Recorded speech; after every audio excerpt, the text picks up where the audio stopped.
Familia querida, bienvenidos. Me alegra tanto que podamos conectarnos nuevamente. Quiero enviarles un abrazo gigante a cada uno de ustedes.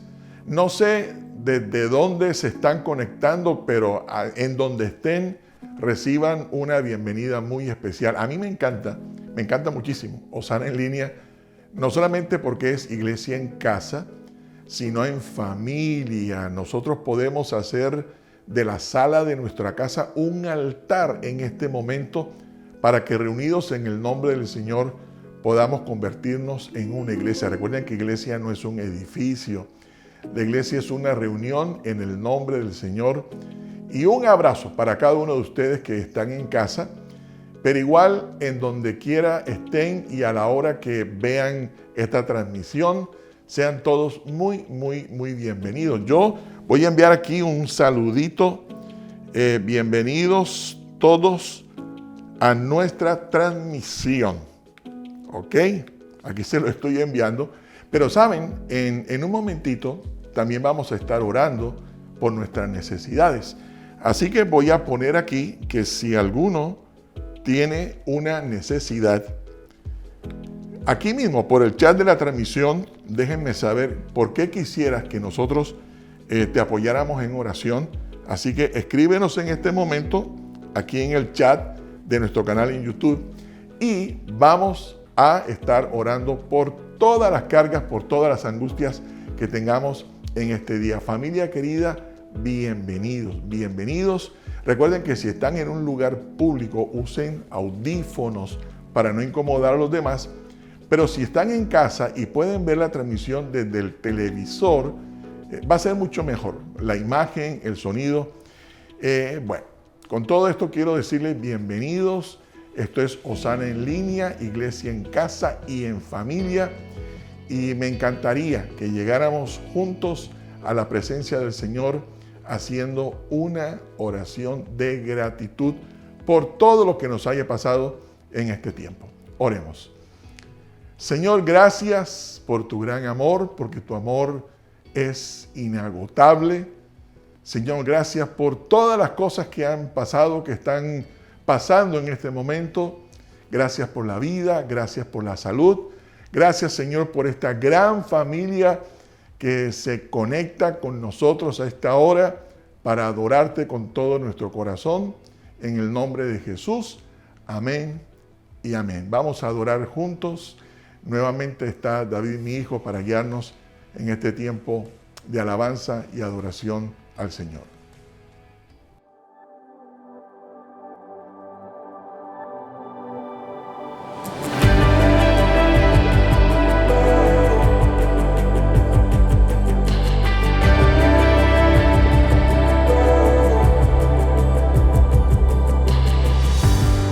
Me enseñas el camino hacia ti y veo lo que has hecho en mí. Anhelo, mi esperanza encuentro en ti.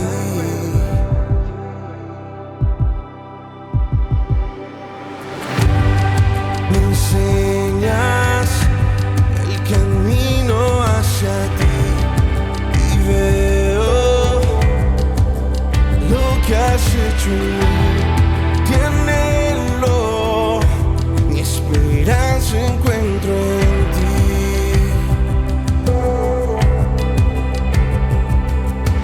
Haz mi hogar tu santuario, llénanos con tu presencia.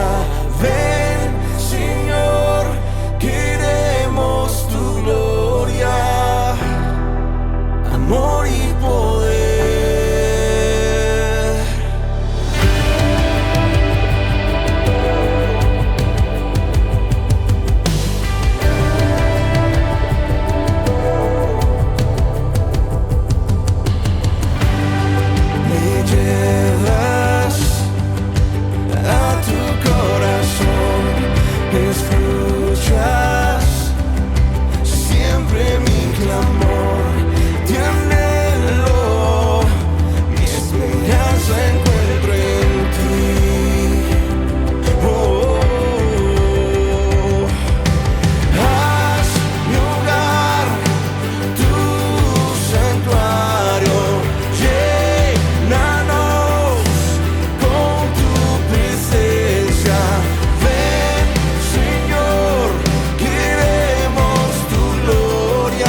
El Salmo 121, verso 2, dice algo que me encanta. David escribió este salmo y él dijo: mi socorro viene del Señor. La respuesta a mi necesidad viene de parte de Dios. El único que nos puede ayudar, familia querida, es nuestro Señor. Así que, por todas las necesidades que podamos estar pasando, bueno, como me escribieron, salud, situaciones económicas, problemas familiares, necesidades de empleo, vamos a orar, pero quiero recordarles lo que dijo el salmista aquí en el Salmo 121, verso 2. Nuestro socorro, nuestra ayuda hoy en este momento solamente nos la puede dar nuestro Dios. Oremos. Si puedes, toma de la mano a la persona que tienes a tu lado, allí en tu casa, en fin, donde quiera estés, con quien estés compartiendo en este momento, tómale de la mano y oremos juntos al Señor. Padre amado, en el nombre de Jesús, venimos en este momento delante de ti, Señor, para rogarte que hoy esta palabra del Salmo 121 se cumpla en cada uno de nosotros.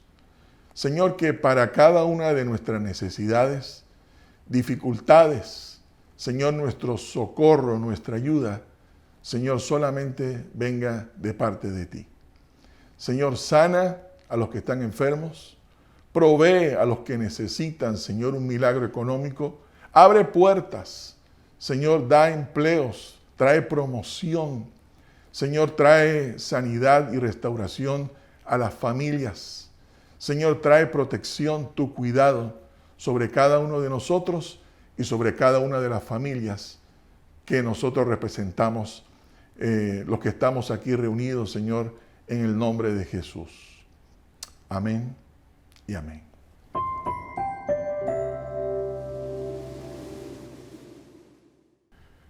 Bueno, si saben, las noticias de esta semana no son muy buenas. Y regularmente las noticias que nos llegan ningún día son buenas. Hay muchas situaciones dolorosas, muchas crisis, muchas necesidades en todo el mundo. Pero esta semana nos angustió escuchar sobre esta masacre que ocurrió en Texas, en los Estados Unidos. Bueno, asesinaron niños, creo que aproximadamente 21 personas. Imagínense qué puede estar pensando el papá, la mamá de uno de estos niños que fueron asesinados, el hijo o la hija o el esposo de alguna de las profesoras o de las personas que fallecieron en este atentado. Imagínense si alguno de ellos te llama o me llama y me preguntan qué pienso sobre lo que ha ocurrido. Bueno, son momentos sin sentido, son momentos que no tienen norte, son momentos que no tienen sur. Uno no sabe qué hacer, uno no sabe qué decir. A uno le parece increíble que este tipo de cosas estén pasando en el mundo entero. Pues esta vez nos enteramos de lo que ocurrió en esta ciudad, pero eso pasa con frecuencia, casi diario escuchamos de noticias así. Pero no tan solamente eso, es el hecho de que, ¿por qué pasa? O sea, ¿qué sentido tiene? Como también, no sé si les habrá pasado, pero imagínense uno haciendo su trabajo diligentemente y que de pronto el jefe tome una decisión injusta y decida promover a otro de tus compañeros y decida pagarle más y a ti menospreciarte, atacarte o echarte. En fin, ese es un momento que no tiene como sentido, ¿no? O que de pronto tengas un familiar que se enfermó y tú diligentemente comenzaste a buscar del Señor, diligentemente comenzaste a pedir apoyo en oración y nos llenamos de las promesas del Señor y oramos por esa persona y que la persona termine partiendo a la eternidad, yéndose con el Señor, son momentos que no tienen sentido. O que de pronto tú seas un buen esposo, o seas una buena esposa, o un hijo, no sé, o un excelente vecino, y alguien termine desacreditándote a través de comentarios. Uno dice, pero como que no hay lógica, no sé, no son comprensibles, o que tú mismo, ¿verdad?, estés caminando juicioso con el Señor y estás haciendo todo lo que el Señor dice, y de un momento a otro, ¡pum!, una enfermedad incurable. ¿Cómo entiende uno eso? ¿Cómo podemos reflexionar sobre momentos que no tienen sentido? Ahora, hay dos atributos de Dios que, voy a ser muy honesto, a mí me han costado muchísimo aceptarlos. Uno de ellos está en Isaías capítulo 55, verso 8 en adelante. Habla de la soberanía de Dios. Es decir, los pensamientos de Dios son completamente diferentes a nuestros pensamientos. Tú estás planeando lograr algo de una manera, pero Dios lo está pensando hacer de otra.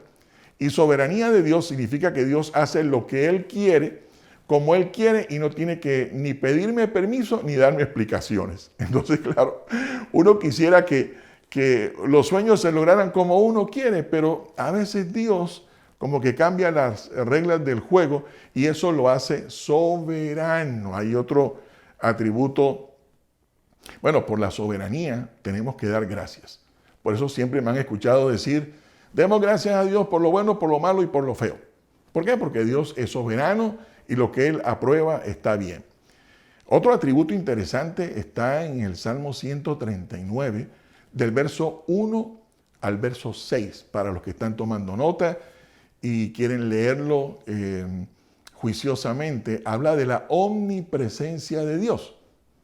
Y también, habla de la omnisciencia de Dios. Eso significa que Dios todo lo sabe. La omnisciencia de Dios significa que Él todo lo conoce. Y sabe lo que me conviene. Dios sabe lo que me conviene. Y como sabe lo que me conviene, cierra la puerta que no me conviene y abre la que me conviene. Entonces tal vez tú estás tratando de que se te abra una puerta y Dios no te la abre. Pero es porque Él sabe que no conviene. Bueno.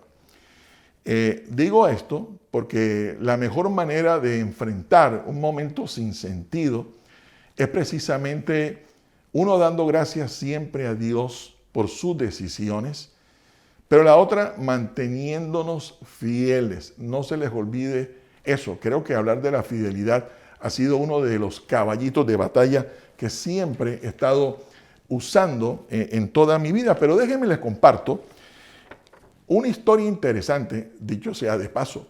A mí nunca me fue bien en la clase de historia cuando yo estaba estudiando. Y los que me conocen saben que siempre perdía lo que era geografía e historia. Para eso pensaba yo, no nací. Pero interesantemente, después de muchos años, ahora me encanta no solamente escuchar historias, sino biografías, conocer las biografías de hombres y mujeres que han llegado muy lejos y especialmente que han llegado muy lejos tomados de la mano del Señor. Y tengo una muy interesante que creo que nos va a ayudar mucho a comprender lo que son los momentos sin sentido que nosotros debemos enfrentar en la vida o que tal vez tú debes estar enfrentando en este momento. Pero esto ocurrió en Sudáfrica. Déjenme les explico rápidamente lo que pasó. En Sudáfrica, la población más grande son hombres y mujeres de color. Los blancos son minoría. Pero hubo un momento en la historia de Sudáfrica que había leyes que favorecían a los blancos y obviamente estaban escritas para amargarle la vida a toda la población de color. Por ejemplo, siendo la población blanca minoría. Los restaurantes eran solo para blancos, los baños públicos eran solo para blancos, los bancos y las entidades financieras solo para blancos, los baños públicos, creo que ya lo mencioné, en fin, los buses solamente podían usarlo aquellos que fueran blancos. Bueno, eso se llama discriminación, ¿verdad?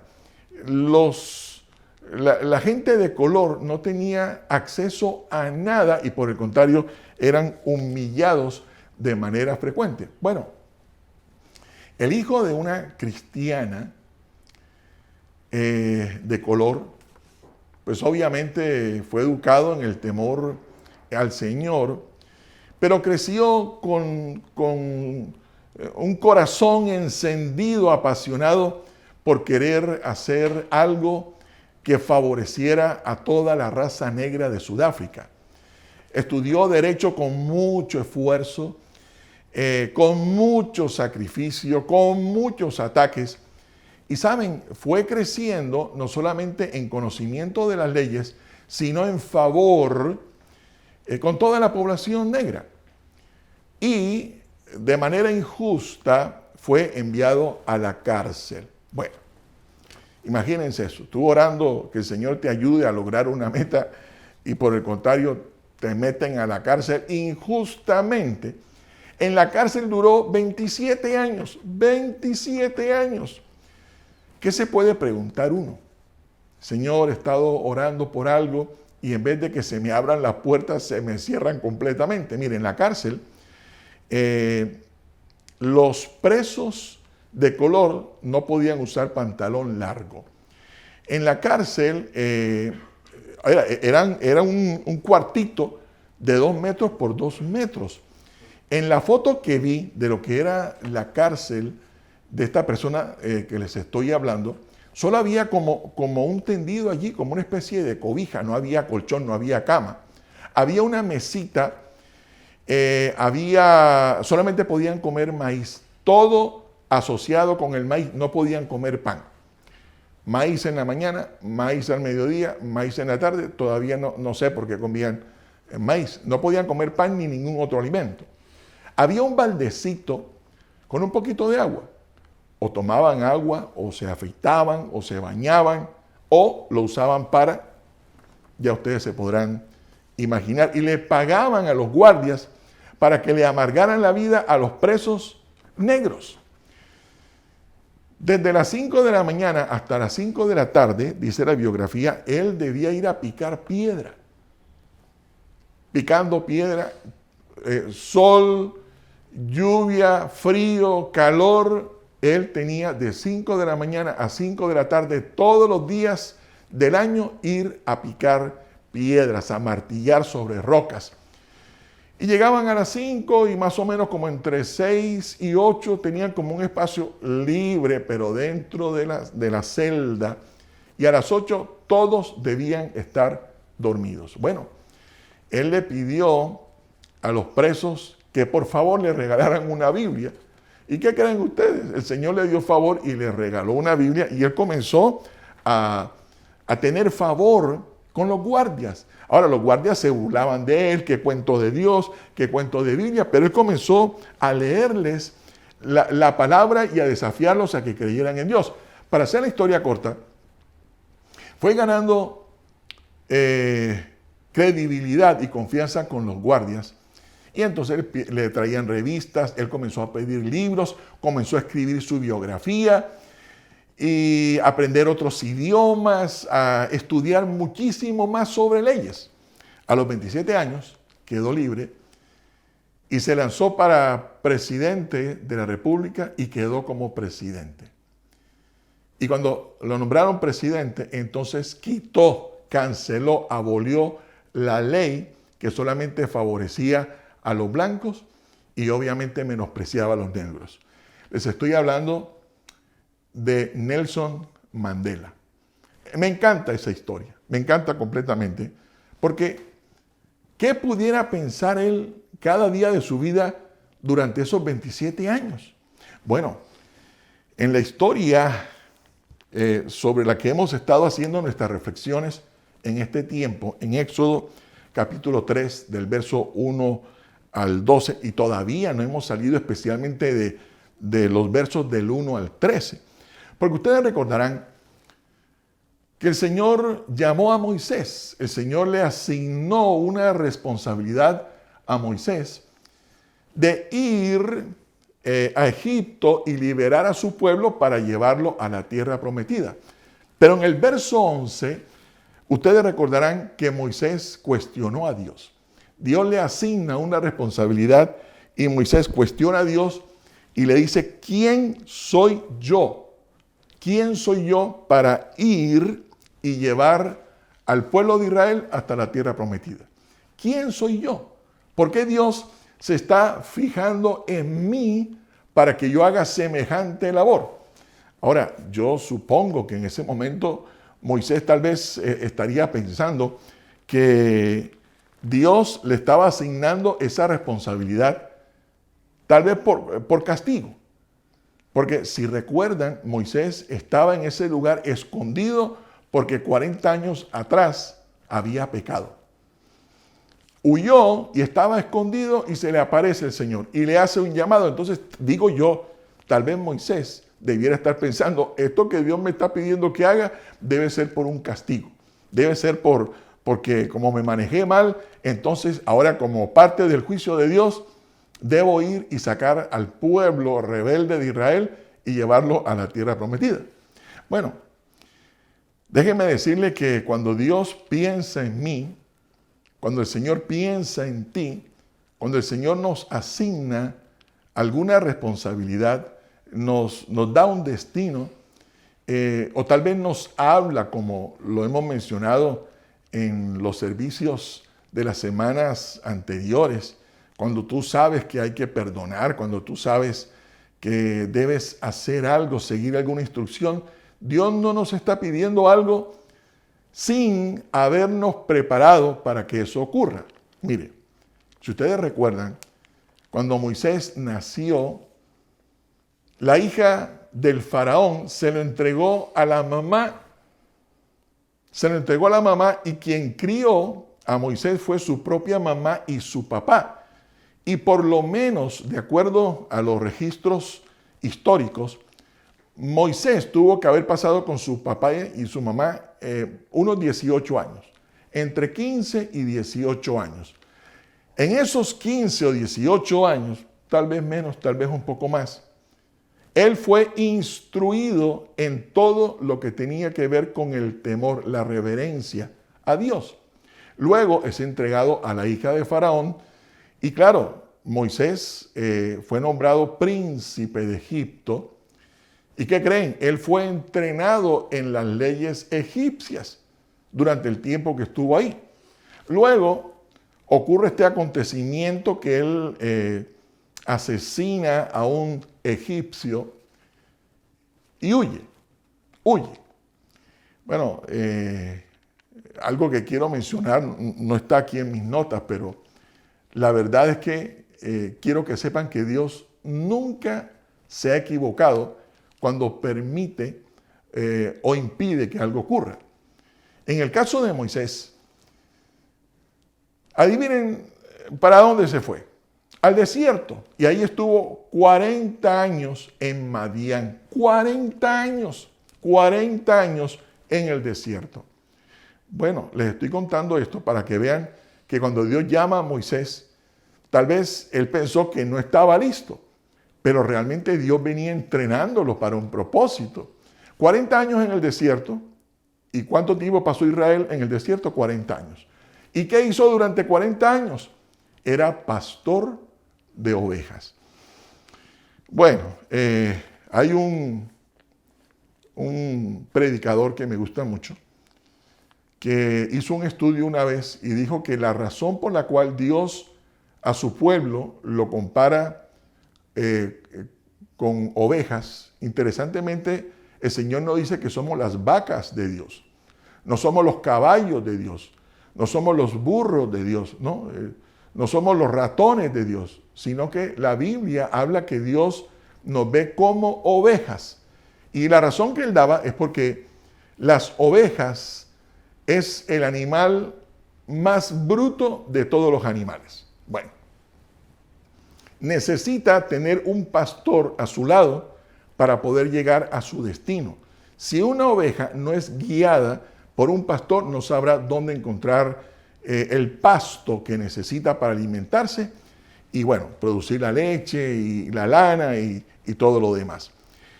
Menciono esto porque Moisés estuvo durante 40 años cuidando ovejas, es decir, su liderazgo, el acompañamiento, lo que él tenía que hacer con el pueblo de Israel. Más adelante, Dios lo estaba preparando desde ese momento. Y es que, familia querida, para Dios todo vale. Para Dios todo vale. O sea, no hay nada que para nosotros no tenga sentido que Dios no esté usando a mi favor. Y enseguida voy a volver a esta reflexión que acabo de mencionar. Pero mire, algunos versos. Proverbios 16:4. Proverbios 16:4 dice que aún al adversario, al enemigo, al malo, la maldad, la adversidad, las circunstancias contrarias las diseñó Dios para cumplir un propósito en cada uno de nosotros. Mire, Salmo 23, que es un salmo muy conocido, hay una parte que me encanta, todo, el Salmo 23 dice: el Señor es mi pastor, nada me faltará, junto a aguas de reposo me pastoreará, confortará mi alma, me va a llevar a donde haya delicados pastos para apacentarme, por sendas de justicia me va a guiar. Es un salmo bien bonito, ¿verdad? Me encanta porque el hecho de estar con el Señor no nos va a eximir de tener adversidad, porque dice que aunque ande en el valle de sombra de muerte, no temeré mal alguno porque Él va a estar conmigo. Estar con el Señor no significa que no enfrentaremos la adversidad, pero en el verso 4, en el verso 5, dice la versión Reina Valera: aderezas mesa en presencia de mis angustiadores. Esa expresión. Dice otra versión que me gusta mucho, dice: preparas un banquete en presencia de los malos y de la maldad. Me encanta eso.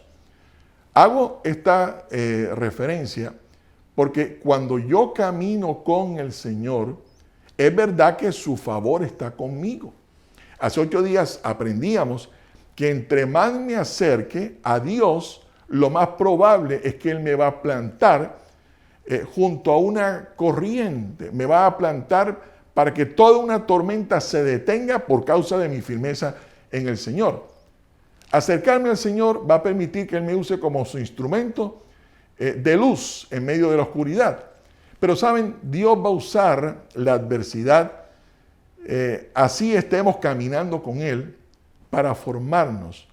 Esto de que yo puedo disfrutar de un banquete en presencia de la angustia es justamente a donde el Señor nos quiere llevar con nuestra fe. Dios quiere que aunque haya adversidad, aunque haya angustia, nosotros podamos tener la paz del Señor que sobrepasa todo entendimiento. Claro, nos angustiamos, nos entristecemos, nos pueden llegar dardos del enemigo para deprimirnos, para afligirnos, pero ¿saben? Eso no nos puede gobernar, y lo que el Señor espera es que aunque ande en valle de sombra de muerte, yo entienda que Dios quiere que yo pueda disfrutar de la vida aunque haya adversidad. Eso es lo que significa ese versículo. Que aunque tengamos momentos muy complicados, de todas maneras yo puedo deleitarme y disfrutar del Señor. El apóstol Pablo, si ustedes estudian la vida del apóstol Pablo, es un apóstol que sufrió muchísimo. Es un apóstol, yo no me imagino cómo estaría su espalda torcida, su cara toda destruida por tantos latigazos, por tantas piedras que le lanzaron. Y él escribió en su carta a los romanos la siguiente expresión: a los que amamos a Dios, todas las cosas nos ayudan para bien. Todo, lo bueno, lo malo y lo feo, nos va a ayudar para el propósito de Dios. No para mi propósito, sino para el propósito de Dios. todo lo malo que te pudiera estar pasando, cualquiera que sea tu necesidad, tu enfermedad, tu angustia, tu escasez, Dios lo va a usar para tu propio beneficio. Mire, lo voy a mencionar. En los evangelios encontramos algo bien interesante. Pedro era pescador, un experimentado pescador. ¿Y qué creen? Cuando el Señor lo llama, Dios quiere y hace de él un pescador de hombres. Su experiencia fue su formación para que el Señor le diera un destino. Pedro pescaba y el Señor lo llamó a ser pescador de hombres. Juan, cuando el Señor lo encontró, Juan estaba remendando las redes. ¿Y qué creen? ¿Cuál fue el ministerio de Juan? Juan fue un restaurador. Juan se le conoce como el apóstol del amor. Su llamado fue justamente ese, a la reconciliación, a la restauración. Pero ¿cuál era su experiencia? Remendar las redes. Mire, quiero terminar compartiéndoles un par de reflexiones en torno a esto. Porque vuelvo y digo, cuando Moisés le pregunta al Señor, ¿quién soy yo o por qué estás pensando en mí? Como dice la otra versión. Moisés tal vez se sentía que no estaba habilitado, que no estaba capacitado, que él no era digno, o que tal vez era un juicio de Dios. Pero realmente el Señor sí venía entrenándolo. El Señor sí venía preparándolo para usarlo como el líder de Israel. Tenemos que recordar en torno a esto, familia querida, que cuando Dios tiene un plan con cada uno de nosotros, recuerden que será posible porque el Señor dice que será posible. Así de sencillo. Los sueños que tenemos, los planes que el Señor ha puesto en el corazón, la visión que tenemos, las asignaciones, los requerimientos, las instrucciones que nos da el Señor, serán posibles porque Él dice que serán posibles. Recuerden que no depende, en segundo lugar, de mi habilidad. Las cosas se van a lograr no porque yo sea capaz, ni porque sea hábil. Lo otro es que lo único que Dios espera para lograrlo es que yo esté dispuesto. Se hará realidad porque Dios lo dice. No depende de mi capacidad y Dios solo espera menos excusas y más disposición. Ahora, Dios mismo, en cuarto lugar, nos va a entrenar. Dios mismo nos va a entrenar hasta que estemos listos. A mí me gusta cuando escucho a los médicos, a los cirujanos especialmente, decir que ellos no hacen una cirugía o una práctica médica hasta que lo han hecho muchísimas veces con alguien al lado y hasta que no están listos. No los dejan solos. Muy parecido a lo que hace el Señor. Dios no te va a soltar. El Señor te va a entrenar y te va a permitir pasar por el valle de la adversidad hasta que tú estés dispuesto, hasta que tú estés listo para atender el llamado de Dios. Y por último, Dios usará todo. El Señor va a usar lo bueno, lo malo, lo feo, lo que entiendo, lo que no entiendo. Me guste o no me guste, Dios va a usar todo para mi formación, para mi entrenamiento y entonces poder alcanzar ese sueño. Mire, en conclusión, hay un verso en Juan capítulo 16 donde el Señor dice que la mujer cuando va a dar a luz vienen los momentos, las contracciones donde ella pues obviamente sufre, pero bueno, toma aire, se esfuerza, puja y nace el niño. Y dice que es tan grande la alegría por el hecho de que haya nacido su hijo que se le olvida todo el proceso por el que tuvo que pasar. Si tú eres mamá y tienes una hija o una amiga o sabes de alguien que se va a casar o que está embarazada y te pregunta si es muy difícil o no esto del parto, tú le vas a decir, no te preocupes, tú tranquila, eso no es nada. ¿Por qué? Porque el nacimiento de un hijo les alegra tanto el corazón que se les olvida todo el dolor. Lo único que saben es que lo lograron y que eso les dio mucha alegría. Y eso nos va a pasar a nosotros. Cuando nosotros crucemos la línea y lleguemos a nuestra tierra prometida, vamos a darle tantas gracias a Dios por habernos pasado por el valle, por el desierto donde Él nos entrenó. Y me gustaría terminar haciendo una oración.